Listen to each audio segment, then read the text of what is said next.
பாஸ்கா மேடை, மீட்பின் வரலாறு, பாரம்பரிய நிகழ்த்துக்கலை.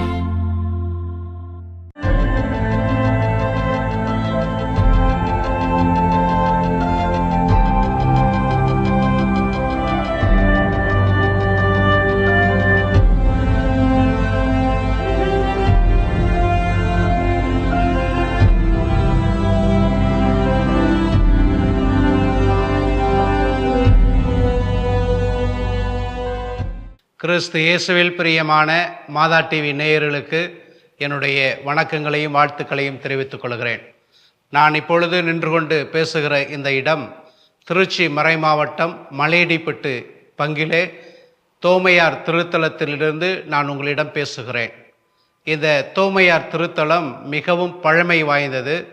முதல் நூற்றாண்டில் ஆண்டவர் இயேசுனுடைய இறையாட்சி கனவை சுமந்து வந்த புனித தோமையார் கேரள பகுதிகளிலே அந்த இறையாட்சி பணியை நிறைவேற்றிவிட்டு மயிலாப்பூருக்கு செல்லுகிற வழியிலே தன்னுடைய இறையாட்சி பணியினுடைய ஒரு மையமாக இந்த மலையிலே வாழ்ந்திருக்கிறார் என்பதுதான் இதனுடைய வரலாறாக நாம் பார்க்கிறோம்.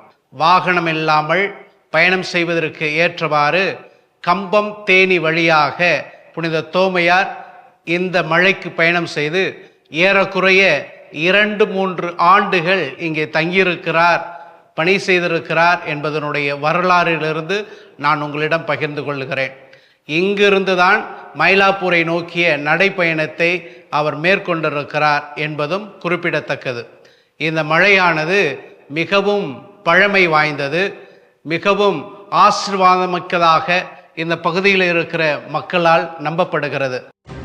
1662ஆம் ஆண்டு இம்மானுவேல் ரோட்ரிகேஸ் அடிகளாரால் மலை உச்சியில் நிறுவப்பட்ட மரச்சிலுவை இன்றும் பாதுகாக்கப்பட்டு இம்மறைத்தளத்தின் பழமையை பறைசாற்றுகின்றது. தமிழில் கர்த்தநாதர் என்று அழைக்கப்பட்ட அந்தோனி டயஸ் 1714ஆம் ஆண்டு மலையடிப்பட்டியில் பனிமய அன்னைக்கு ஆலயம் எழுப்பினார். இவ்வாலயம் இன்றளவும் அதன் பழமை மாறாமல் காட்சி அளிக்கிறது.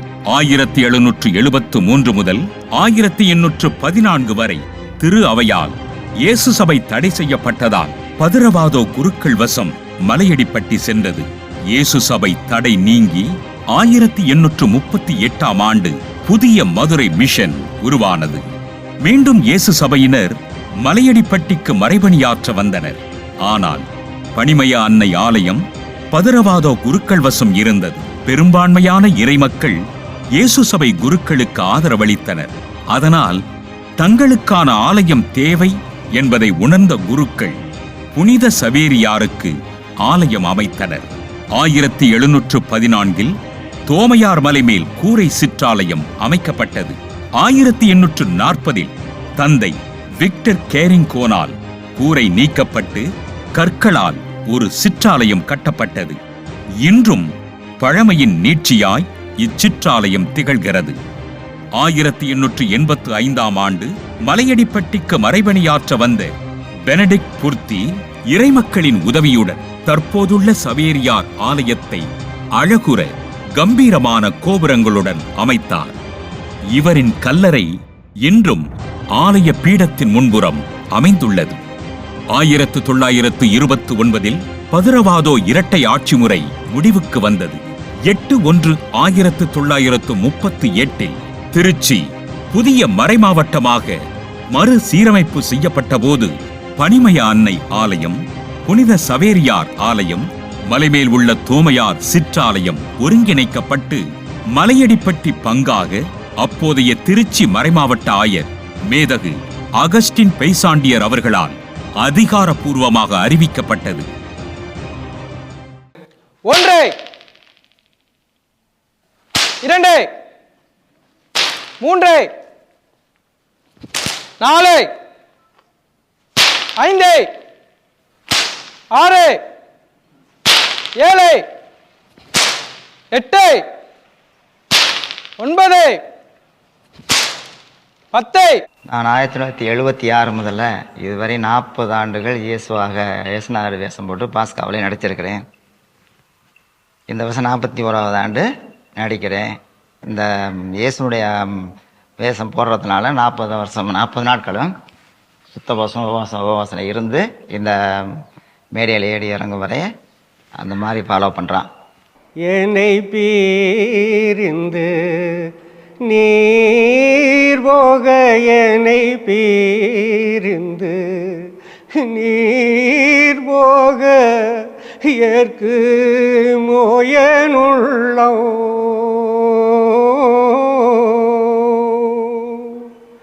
சுந்தரரே பூமை பீரிந்து உயிர் வாழ்வேனோ மகனே.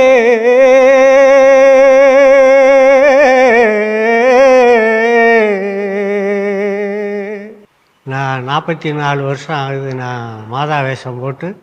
ஆணிகளின் நடுவே மகனே, 3 ஆணிகளின் நடுவே அங்கம் புரிகின்றதே. எங்கள் மாமா மாதா வேஷம் போட்டிருக்காரு. அவர் ரொம்ப நாள் போட்டு அவர் வயசாகி முடியாத நேரத்தில் அவர் எனக்கு சொல்லி கொடுத்தாரு. அவர் சொல்லி கொடுக்குற பாடத்தை அப்படியே எடுத்து நான் ஆரம்பித்து செஞ்சேன். அதிலிருந்து இடையில 1-2 மாறி இருக்கலாம். அதே மாதிரி நான் தொடர்ந்து இந்த வருஷமும் நான் தான் போட்டுக்கிட்டு இருக்கேன். உன் முகத்தை துடைக்க எனக்கு ஒரு அனுமதி தாரும். நித்திய பிதா உன்னை ஆசீர்வதிப்பாராக. இதே ஊரில் அருள் பிரகாசம்னு சொல்லி அவங்க அப்பா ஒருத்தவங்க இருந்தாங்க. அவங்க இறந்து போகிறதுக்கு வருஷம் என்னை கூப்பிட்டு அவங்க தோட்டத்தில் உட்கார வச்சு எனக்கு அவங்க வெரோனிக்கல் போட்டிருந்தாங்க. அவங்க பாடலில் எனக்கு சொல்லி கொடுத்தாங்க, எப்படி நடிக்கணும்னு சொல்லி கொடுத்தாங்க. அதே மாதிரியே நானும் பின்தொடர்ந்து அவங்க என் கையில் கொடுத்து 7 வருஷம் ஆச்சு. இந்த 7 வருஷமும் நான் அதை தொடர்ச்சியாக போட்டிருக்கேன். யாரு பெற்ற தாய் மகனோ ஐயோ பராபரனே, அநியாயமாயுதற் கூடி கொக்கரித்து தள்ளுகின்றார். 1708ஆம் வருடம் இப்போது உள்ள பாஸ்கா மேடை சிறு மண்திட்டு மேடாக இருந்த இடத்தில் கீர்த்துக்கொட்டை மூலம் பாஸ்கா நிகழ்ச்சிகளை பொம்மைகளை கொண்டு பாவனையாக நடத்தி வந்தார்கள். கிபி 1714 பனிமாதா கோவில் உண்டான பங்கில் இருந்து தற்போது தூய சவேரியார் தொடக்கப்பள்ளி இருக்கக்கூடிய அந்த இடத்தில் அந்த பங்கிற்கென்று தனியாக பாஸ்கா மேடையும் அமைக்கப்பட்டு அங்கும் பாஸ்கா பாவனையாக நடத்தி காண்பித்து வந்தார்கள். இப்போ நீங்கள் பார்த்துக்கிட்டு இருக்கிறது பிரசங்க தொட்டி. முற்காலத்தில் பாஸ்கா விழா கொண்டாடும் பொழுது ஒளிபெருக்கி கருவிகள் இல்லாத காலத்தில் அந்த பாஸ்கா மேடையில் என்ன நடக்குமோ அதை ஒவ்வொரு காட்சி முடிந்த பின்பும் குருவானவர் அந்த காட்சியை விவரிக்கிறதுக்காக இந்த பிரசங்க தொட்டியானது 1880 கட்டப்பட்டது. ஆக இங்கே 2 பாஸ்கா நிகழ்ச்சிகள் நடந்து வந்தன. கிபி 1938 மெட்ராசனம் திருச்சி மெட்ராசனம் உண்டான பொழுது அதற்கு முன்னாக இருந்த ஆயர்கள் இந்த 2 பங்கையும் ஒன்று சேர்த்து சபரியார் பங்கு தலமாக வரும் பொழுது இப்போது உள்ள பாஸ்கா மேடையில் பாஸ்கா பவனியார் நடந்து கொண்டு வருகிறது. இரக்கமுடையோர் பேறு பெற்றோர், ஏனெனில் அவர்கள் இரக்கம் பெறுவர். தூய உள்ளத்தோர் பேறு பெற்றோர், ஏனெனில் அவர்கள் கடவுளை காண்பர்.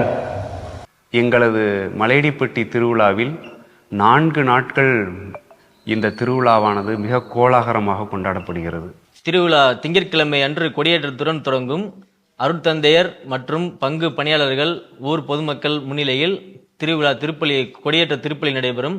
கொடியேற்றம் நடைபெற்ற முடிந்த ஒரு 3 நாட்கள் கழித்து வியாழக்கிழமை ஆண்டவர் இயேசுவின் பாடுகளின் பாஸ்காவானது வெகு சிறப்பாக பாஸ்கா மேடையில், பாரம்பரியமிக்க பாஸ்கா மேடையில் வெகு சிறப்பாக நடித்து காண்பிக்கப்படும். 10 மணி அளவில் பாஸ்காவானது தொடங்கிடும். பின்பு அந்த பாஸ்கா முடியும் நேரம் பார்த்தீங்கன்னா உங்களுக்கு காலையில் 5 மணி வரை ஆயிரும். அந்த 5 மணி முடிந்த பிறகு ஆண்டவர் இயேசு பாடுகளின் நினைவை நினைவுகூறும் வகையில் தூம்பா பவனியானது காலை 6 மணிக்குள், சூரிய ஒளி வருவதற்குள் அந்த தூம்பா பவனியானது சிறப்பாக நடைபெறும். அப்பொழுது ஒருவர் இறந்தால் என்ன துக்கமோ ஒரு வீட்டில், அந்த சோகமோ அந்த சோகத்தை நினைவுபடுத்தும் வகையில் ஊரை சுற்றி ஆண்டவர் இயேசு இறந்த பிறகு அவருடைய உருவம் தாங்கிய அந்த பற்றை சிறுவம் என்கிற ஒரு பாரம்பரியமான சிறுவம் எங்கள் ஊரில் உள்ளது. அதை எடுத்துக்கொண்டு அனைவரும் அதை கலந்து கொள்வார்கள். 1 மணி நேர நிகழ்வு தான் அது நடைபெறும். அது முடிந்த பிறகு முதல் நாள் பாஸ்காவானது நிறைவடைய முடியும். பின்பு வெள்ளிக்கிழமை இரவு சுமார் 12 மணிக்கு மேல் ஆண்டவர் இயேசுவின் உயிர்ப்பின் பாஸ்காவானது நடைபெறும். அந்த பாஸ்கா நிறைவடைந்து முடிந்த பின் உயிர்த்த ஆண்டவர் ரதபவனியும் சப்பர சுற்றுப்பிரகாரமும் 3 மணிக்கு மேல் நடைபெறும். 2 நாட்கள் பாஸ்கா நிகழ்வானது நிறைவு பெற்று 3வது நாளாக உயிர்த்த ஆண்டவரின் திருவுருவமானது பாஸ்கா மேடையில் வைக்கப்பட்டிருக்கும். சரியாக 11 மணியளவில் அங்கு தோமையார் மலையிலிருந்து தோமையாருடைய திருவுருவத்தை மிக கோலாகலமாக மேளதாளங்களோடு தோமையாருடைய திருவுருவமானது கீழே கொண்டு வரப்படும்.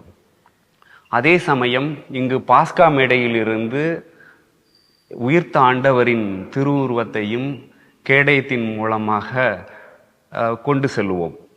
சரியாக 12 மணியளவில் நடுவீதியில் தோமையாரும் உயிர்த்த ஆண்டவரும் சந்திக்கும் நிகழ்வினை அனைத்து மக்களும், ஆயிரக்கணக்கான மக்கள் வந்து அந்த நிகழ்வினை கண்டு மகிழ்வார்கள். அப்பொழுது உயிர்த்த ஆண்டவரின் திருவுருவத்தில் இருந்து ஒரு மாலையை எடுத்து கொண்டு போய் தோமையாரின் திருவுருவத்தில் போடப்படும். அதே சமயம் தோமையார் திருவுருவத்தில் உள்ள அந்த மாலையினை கொண்டு வந்து உயிர்த்த ஆண்டவரின் திருவுருவத்தில் போடப்படும். அதனைத் தொடர்ந்து தோமையாருடைய திருவுருவமும் உயிர்த்த ஆண்டவரின் திருவுருவமும் இருவரும் சந்தித்தபடியே பாஸ்கா மேடைக்கு கொண்டு செல்வோம். அங்கு கொண்டு சென்று பாஸ்கா மேடையில் அனைத்து புனிதர்களுடைய திருவுருவத்தையும் மற்ற சப்பரங்களில் வைத்து ஊரை சுற்றி அனைத்து புனிதர்களுடைய திருவுருவத்தையும் கொண்டு செல்வோம். இது 3ஆம் நாளின் மிக சிறப்பான ஒரு நிகழ்வாக இங்கு மலையடிப்பட்டியில் கொண்டாடப்படுகிறது. அதனைத் தொடர்ந்து 4வது நாளாக புனித தோமையார், உயிர்த்தாண்டவர், பனிமய அன்னை இவர்களை தாங்கிய பெரிய தேர் பவனியானது மாலை 4 மணிக்கு தொடங்கும். அப்பொழுது ஜாதி மத பேதமின்றி இந்து, முஸ்லிம், கிறிஸ்தவன் என அனைத்து தரப்பினரும் இந்த தேரினை வடம்பிடித்து இழுத்து வருவார்கள். இந்த விழா முடிந்த பிறகு அந்த புனித தோமையார், உயிர்த்தாண்டவர் மற்றும் அதில் அமர்ந்திருக்கக்கூடிய சிறுவங்கள் அனைத்தும் எந்தெந்த ஆலயங்களில் எடுக்கப்படுகிறதோ அங்கு வைத்த பிறகு உயிர்த்தாண்டவருடைய சிறுவம் மற்றும் கேடயம் மட்டும் ஊர்வலமாக தேரடியிலிருந்து பாஸ்கா மேடை வரைக்கும் கொண்டு செல்லப்படும். கொண்டு சென்று சுமார் 6:30 மணி அல்லது 7 மணி அளவில் பாஸ்கா மேடையில் திருவிழா நிறைவடையும் காரணத்தை குறிப்பிடும் வகையில் பாஸ்கா மேடையில் வைத்து விடுவார்கள். அன்றுடன் திருவிழாவானது மாலை 7 மணியோடு நிறைவடைந்துவிடும்.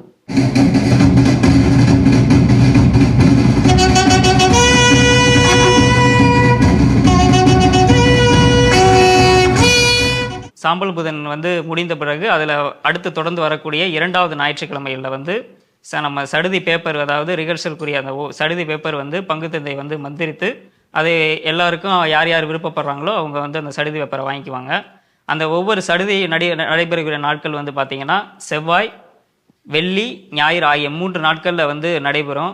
ஒவ்வொரு நாளும் சடுதி நடக்கிறது எப்படின்னு நாங்கள் தெரிஞ்சுக்கிறதுனா சரியாக 6 மணி அளவில் அந்த இசைக்கலைஞர்கள் அந்த பாஸ்காவிற்குரிய சிறப்பான இசையை அவங்க ட்ரம் செட் மூலியமாக, அதாவது அவங்க இசை மூலியமாக தெரிவிக்கணும்னு நாங்கள் அன்னைக்கு பாஸ்கா சடுதி இருக்குது, நாங்கள் பயிற்சிக்கு போகணும் அப்படின்னு சொல்லிக்கிட்டு சரியாக 6 மணிக்கெலாம் எங்களுக்கு தகவல் கிடைச்சிடும் அந்த இசைக்கலைஞர்கள் மூலியமாக.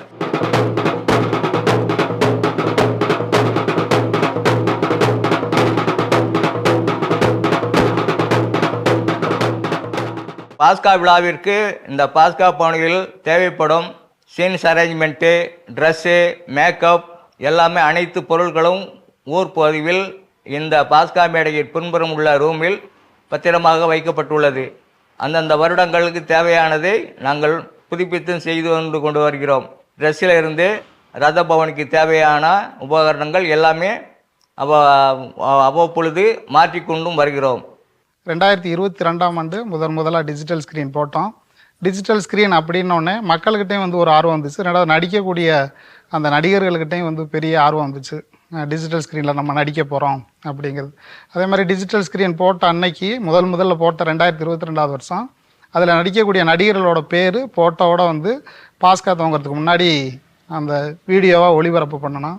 ஒவ்வொரு சீனுக்கும் ஒரு திரைச்சீலைகள் நாங்கள் பின் சைடு பயன்படுத்துவோம். பண சீன் சொல்லுவாங்க, ரோடு சீனுன்னு சொல்லுவாங்க, அரண்மனை சீனுன்னு சொல்லுவாங்க. இப்படி ஒவ்வொரு காட்சிக்கும் தேவையான அந்த 6 ஸ்க்ரீனை தான் அதுக்கு முன்னாடி பயன்படுத்திக்கணும். ஆனால் டிஜிட்டல் ஸ்க்ரீன் வந்தப்போ நாங்கள் என்ன பண்ணோம்னா அந்த ஒவ்வொரு சீனுக்கும் நடிக்கக்கூடிய நடிகர்களுக்கு பின்னாடி என்ன பேக்ரவுண்ட் இருக்கணும் அப்படிங்கிறது நாங்களாக கணிச்சு அதுக்கு தேவையான ஃபோட்டோஸ் மற்றும் அதுக்கு தேவையான வீடியோஸ் எல்லாமே டவுன்லோட் பண்ணி அதுகளை பயன்படுத்தினோம். ஸோ அப்படி செஞ்சதுக்கப்புறம் அந்த காட்சி அமைப்புகள் நல்லா இருந்துச்சு. நடிக்கக்கூடிய நடிகர்களும் அதுக்கு பின்னாடி இருக்கக்கூடிய அந்த டிஜிட்டல் மூலமாக ஒளிபரப்பப்பட்ட அந்த காட்சி அமைப்புகளும் ரொம்ப நல்லா வந்துருந்துச்சு.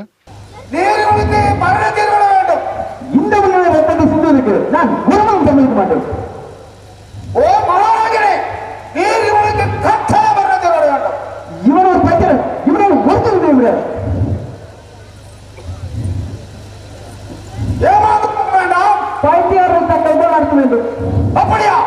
எங்களுடைய வேதாசனங்களை எல்லாம் நிந்தித்த இந்த கழுதைகளை இப்படி லேசாவிட்டு விடலாமா? இந்த மனநிலத்தில் நான் எந்த ஒரு குற்றம் காணேன்.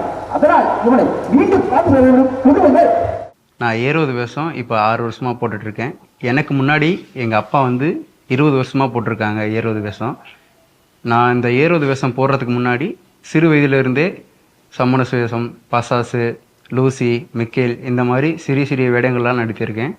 இப்போ ஏறுவது 6 வருஷமாக போட்டுட்ருக்கேன். எங்கள் ஊரில் பார்த்திங்கன்னா பாரம்பரியமாக ஒரே குடும்பத்துக்காரங்க தான் இந்த வேஷம் வாங்கணுன்னால யார் வேணாலும் திறமை இருக்கவங்க யார் வேணாலும் வாங்கி நடிக்கலாம். நானும் அது மாதிரி தான். எங்கள் அப்பா நடிப்பை நான் பார்த்ததுலேருந்து எனக்கும் ஏறுது வேஷம் நடிக்கணும்னு ஆசைப்பட்டனால ஏறுது வேஷம் வாங்கி நான் நடிக்கிறேன். நான் இந்த பாஸ்கா மேடையில் சிறிய வேஷங்கள் படிக்கிற காலத்திலேருந்து இந்த மேடையில் ஏறி பழக்கப்பட்டிருக்கேன். மேடை பேச்சு எனக்கு மேடைகளிலும் பேசுவேன். அதனால் எனக்கு இந்த வேஷங்கள் போடுறது பெரிய இதாக தோணலை. அதோடு என்னுடைய வாய்ஸுக்கு வில்லன் கேரக்டர் நல்லா இருக்குது அப்படின்னு சொல்லி எனக்கு அதிகபட்சமாக யூதாஸ் கேரக்டர் தான் என்கிட்ட கொடுப்பாங்க. கிட்டத்தட்ட நான் 25 வருஷத்துலேருந்து 30 வருஷம் இருக்கும் நான் தொடர்ச்சியாக போட்டிருக்கேன். யூதாஸ் கேரக்டர் எங்கள் ஊரில் அந்த பாஸ்காவில் நடிக்கிறவங்களை பார்த்தே அந்த ஆர்வம் வரும். எல்லாருக்குமே நடிக்கிற அந்த ஆர்வம் வந்துடும். அதிகபட்சமாக அவங்க வாலண்டரியாக எனக்கு இந்த வேஷத்தை கொடுங்க, அந்த வேஷத்தை கொடுங்க அப்படின்னு கேட்பாங்க. ஆனால் இந்த வேஷத்தை மட்டும் நீ மட்டும் படி, நீ உனக்கு தான் அது நல்லா இருக்குன்னு என்கிட்ட கொடுப்பாங்க. என் வீடு ஜெப வீடு என்று எழுதியிருக்கிறது, நீங்களோ அதை கல்வர் புகையாக்கி விட்டீர்கள். எந்த அதிகாரத்தால் இவற்றை செய்கிறேன்? இவற்றை செய்யும்படியாக இந்த அதிகாரத்தை உமக்கு அளித்தது யார்? நீ இதை செய்கிறீரே, இதற்கு என்ன காண்பிக்கிறேன்? இந்த தேவாலயத்தை இடித்து போடுங்கள், இதை திரும்பவும் 3 தினங்களுக்குள் எழுப்புவேன். நான் இந்த பழமை வாய்ந்த மலையடிப்பட்டி பாஸ்காவில் 12 வயதிலிருந்து நடித்து வருகிறேன். முதலில் நான் சமண சுவேஷம் தான் நடித்தேன். பிறகு ஊழியனாகவும், பிறகு பாஸ்கா சக நடிகர்களுடைய ஒத்துழைப்போடு அவங்க தகுந்த எனக்கு ப்ராக்டிஸ் கொடுத்து ஏரோது, பிளாத்து, அன்னாஸ் இதெல்லாம் நடித்திருக்கிறேன். பிறகு சென்ற வருடம் இயேசுனராகவும் நடித்திருக்கிறேன். அதற்கு முறையான தகுதியான உபவாசங்கள் இருந்து அது பெரியவர்களோட அறிவுறுத்தலின்படி நான் சென்ற வருடம் இயேசுனார் வேடமேற்று அதை திறம்பட நடித்தேன்.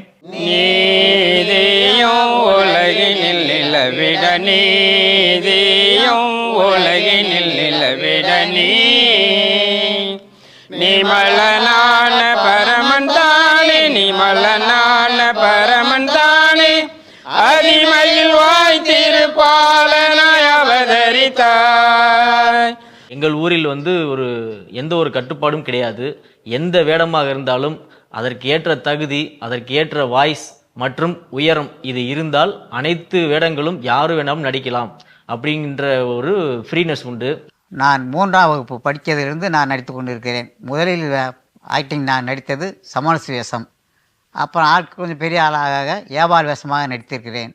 அடுத்தது பிறவி குருடன், அடுத்தது மாதா, வியாபாரி, அருளப்பரு, இப்படி பல ஆக்டிங் எனக்கு ஆல்ரவுண்டே என்னை சொல்லுவார்கள். ஆள் இல்லை என்றால் நான் தான் நடிப்பேன்.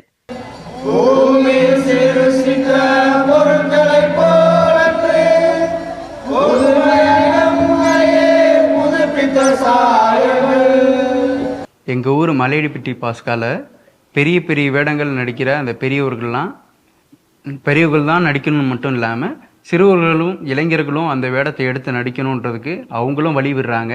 வழி விடுறது இல்லாமல் நாங்களும் அந்த கதாபாத்திரத்தை எடுத்து நல்லபடியாக நடிக்கணும்னு நாங்களும் ட்ரை பண்ணுறோம். அந்த ப்ராக்டிக்ஸில் நாங்கள் ஏதாவது மிஸ்டேக் பண்ணோம் அப்படின்னா அந்த எப்படி பண்ணணுன்றதை சொல்லியும் கொடுக்குறாங்க. என்ன, நான் ஒரு மனிதனை போய் பூமியில் மண்டி போட்டு ஆராதிக்கணுமா?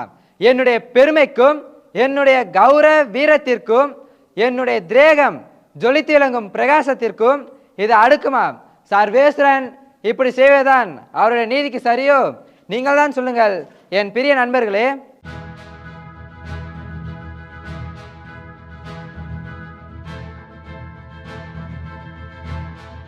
மலையடிப்பட்டியின் நடுநாயகமாக விளங்கும் பாஸ்கா மேடையை ஒரு அருள் தளமாகவே மக்கள் கருதுகின்றார்கள். நூற்றாண்டு காலம் கடந்து நிற்கிற இந்த பாஸ்கா இந்த பகுதியிலே மிகவும் சிறப்பு வாய்ந்தது. அனைத்து சமயத்தினரும் இந்த பாஸ்கா விழாவினை கண்டு இதிலே சொல்லப்படுகின்ற பரப்பப்படுகின்ற இயேசுனுடைய நற்செய்தியை அவர்கள் புரிந்து கொள்வதற்கான ஒரு இடமாக இந்த பாஸ்கா நிகழ்வு நமக்கு இங்கு காட்டப்படுகிறது. பாஸ்கா காலத்தினுடைய முதல் வாரத்தில் இந்த நிகழ்வானது எமது பங்கிலே நடைபெற்று கொண்டிருக்கிறது. இதில் நடிக்கின்றவர்கள் மிகவும் வல்லமையோடு தங்களுடைய கதாபாத்திரங்களை ஏற்று நடிக்கக்கூடிய ஆற்றலை பெற்றவர்களாக இதை நான் பார்க்கிறோம். இந்த பாஸ்கா விழாவிலே மிகவும் முக்கியமானதாக நான் பார்ப்பது ஆண்டவர் இயேசுனுடைய உயிர்ப்புக்கு பிறகு தோமையாரும் ஆண்டவர் இயேசுவும் ஒருவரை ஒருவர் சந்திக்கின்ற அந்த நிகழ்வு. என் ஆண்டவரே, என் கடவுளே என்று அறிக்கையிடப்படுகின்ற அந்த நிகழ்வை நான் நிற்கின்ற இந்த மலையிலிருந்து தோமையாருடைய திருவுருவம் தாங்கிய அந்த தேரினை எடுத்துக்கொண்டு கீழே இருக்கின்ற பாஸ்கா மேடைக்கு அருகிலே உயிர்த்த ஆண்டவருடைய திருவுருவம் தாங்கிய அந்த தேரினை சந்திப்பது தோமையாரும் ஆண்டவர் இயேசுவும் சந்திக்கின்ற நிகழ்வை சுட்டிக்காட்டுவதாக இந்த விழா கொண்டாடப்படுகிறது. எண்ணற்ற பலாயிரக்கணக்கான மக்கள் இந்த சுற்றுவட்டார பகுதியிலிருந்து வந்து இதை கண்டுகளிக்கிறார்கள். இறைவனுடைய ஆசிரை பெற்றுக்கொண்டே செல்கிறார்கள். இந்த இடம் அற்புதமான இடம், ஆசீர்வாதமான இடம். இந்த அற்புதத்தினுடைய உச்சக்கட்டம் இந்த முதல் வாரத்தினுடைய ஞாயிற்றுக்கிழமையிலே பெரிய தேரோட்டம் இருக்கிறது. பலாயிரக்கணக்கான மக்கள் இந்த தேரோட்டத்தில் பங்கு பெற்று ஆண்டவர் இயேசுனுடைய உயிர்த்த ஆண்டவர் இயேசுனுடைய ஆசிரை பெற்று செல்லுகிறார்கள். நீங்களும் இந்த திருத்தலத்திற்கு வரலாம், இந்த பாஸ்கா விழாவினை கண்டுகளிக்கலாம். இங்கு இருக்கிற இந்த மலையிலிருந்து ஆண்டவர் இயேசுனுடைய நற்செய்தியை நீங்கள் பெற்றுக்கொள்ளலாம். அந்த நற்செய்தி உங்களுக்கும் உங்கள் குடும்பங்களுக்கும் உங்களுடைய நண்பர்களுக்கும் ஆசீர்வாதமாகவே அமையும் என்பதில் எல்லளவும் சந்தேகமில்லை. அன்பானவர்களே, நீங்கள் வாருங்கள், இந்த மலையில் இருக்கிற புனித தோமையாருடைய பரிந்துரையை பெறுங்கள். நாங்கள் பரப்புகின்ற இந்த நாடக வழி நற்செய்தியை நீங்களும் பரப்புங்கள், கண்டுகளியுங்கள். இறைவன் உங்களை ஆசீர்வதிக்கட்டும். மாதா தொலைக்காட்சியுடைய இனிய இதயங்களே, உங்கள் அனைவருக்கும் உயிர்த்த ஆண்டவருடைய உன்னதமான மகிழ்ச்சி நிறைந்த வாழ்த்துக்களும் ஜெபங்களும் ஆசீரும். இந்த நாட்களிலே நமது தமிழகத்திலும் சரி, பல்வேறு நாடுகளிலும், குறிப்பாக இலங்கையிலும் ஆண்டவருடைய வாழ்க்கை, அவருடைய பாடுகள், அவருடைய இறப்பு, அவருடைய உயிர்ப்பை குறித்த பாஸ்கா மேடை என்ற பாரம்பரிய நிகழ்த்துக்களை பல இடங்களிலே மிகச் சிறப்பாக பல 100 ஆண்டுகளாக இது நடைபெற்று கொண்டிருக்கிறது. கடந்த ஆண்டு 6 மறைமாவட்டங்களை சார்ந்த 6 பங்குகளிலிருந்தும் அதேபோன்று இலங்கையில் இருக்கின்ற யாழ்ப்பாணத்திலிருந்தும் இந்த நிகழ்த்துக்களையை உங்களுக்கு நாங்கள் ஆவணப்படுத்தி உங்களுக்கு நாங்கள் காட்டினோம். எல்லோருமே மகிழ்ந்தார்கள், எல்லாரும் அதனை பாராட்டினார்கள். அதேபோன்று இந்த ஆண்டும் இந்த பாரம்பரியமிக்க நிகழ்த்துக்களையை நமது மாதா தொலைக்காட்சியில் 6 மறைமாவட்டங்களை சார்ந்த 6 பங்குகளிலிருந்து உங்களுக்கு நாங்கள் ஆவணப்படுத்தி இதனை காட்டுகிறோம். குறிப்பாக இந்த நிகழ்த்து கலையிலே பங்கெடுக்கின்ற அத்தனை கலைஞர்களையும் அவர்களை ஊக்கப்படுத்துகின்ற பங்கு தந்தையர்கள், ஆயர் பெருமக்கள் மற்றும் நல்ல உள்ளம் படைத்த நன்கொடையாளர்கள் ஒவ்வொருவரையும் மாதா தொலைக்காட்சி குடும்பத்தின் பெயரால் பாராட்டுகிறோம், அவர்களுக்கு நன்றி செலுத்துகிறோம். இதே போன்ற நிகழ்த்து கலைகள் இன்னும் உங்களது பகுதிகளிலே, உங்களது நாடுகளிலே இது இருக்கிறது, இதை மாதா தொலைக்காட்சியில் நீங்கள் ஆவணப்படுத்தி காட்டுங்கள் என்று நீங்கள் எங்களுக்கு நீங்கள் தெரியப்படுத்தினால் கண்டிப்பாக அதனை நிகழ்த்துவோம். எங்களை நேரடியாகவோ அல்லது உங்கள் பங்கு தந்தை வழியாகவோ அல்லது உங்கள் மறைமாவட்டத்தில் இருக்கின்ற இந்த ஊடக பணியை சார்ந்த செயலர் தந்தையர்கள் வழியாகவோ நீங்கள் எங்களை தொடர்பு கொள்ளலாம். எனவே இந்த நிகழ்ச்சிகளை பாருங்கள். இதனை மிகச்சிறப்பாக நமக்கு எடுத்து தருகின்ற மாதா தொலைக்காட்சி குடும்பத்தை சார்ந்த அத்தனை நல்ல உள்ளங்களுக்கும், குறிப்பாக எங்களது பணியாளர்கள் ஒவ்வொருவருக்கும் மாதா தொலைக்காட்சி குடும்பத்தின் பெயராலும் என்னுடைய தனிப்பட்ட பெயராலும் அவர்களுக்கு எனது வாழ்த்துக்களையும் ஆசிரியையும் ஜெபங்களையும் நான் தெரிவித்துக் கொள்கிறேன். இந்த நிகழ்வுகளை பாருங்கள், மாதா தொலைக்காட்சிக்காக ஜெபியுங்கள். உங்கள் ஒவ்வொருவருக்கும் என்னுடைய மனம் நிறைந்த வாழ்த்துக்களும் ஜெபங்களும் கடவுளின் ஆசீரும். இயேசுவுக்கே புகழ், மரியே வாழ்க.